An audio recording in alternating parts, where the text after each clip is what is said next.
Hi friends, welcome back to our channel. ఈరోజు చీనీ పళ్ళ juice చేసుకున్నాం పదండి. ఇలా మొత్తం తోలు తీసేసుకోండి.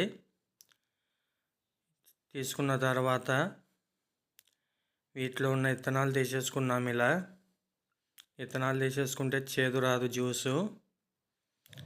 ఇలా మొత్తం వీడియోలో చూపిస్తున్నట్టు చేసుకోవాలి.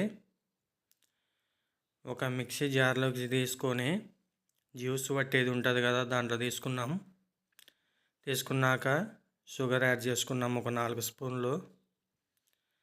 ఎందుకంటే పుల్లగా ఉండదు, దానికోసమని షుగర్ యాడ్ చేసుకున్న తర్వాత కూల్ వాటర్ యాడ్ చేసుకోవాలి.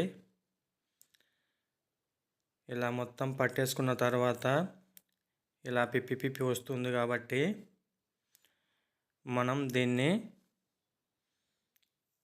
ఒక గంటతో వడబోసుకుంటే ఓన్లీ జ్యూస్ వస్తుంది. ఇదైతే చాలా మంచిది ఆరోగ్యానికి.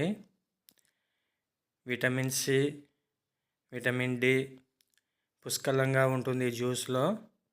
మనం ఇంట్లోనే ప్రిపేర్ చేసుకోవచ్చు. ఇలా హెల్త్కి చాలా మంచిది. ఒకసారి ట్రై చేయండి ఫ్రెండ్స్. Thank you.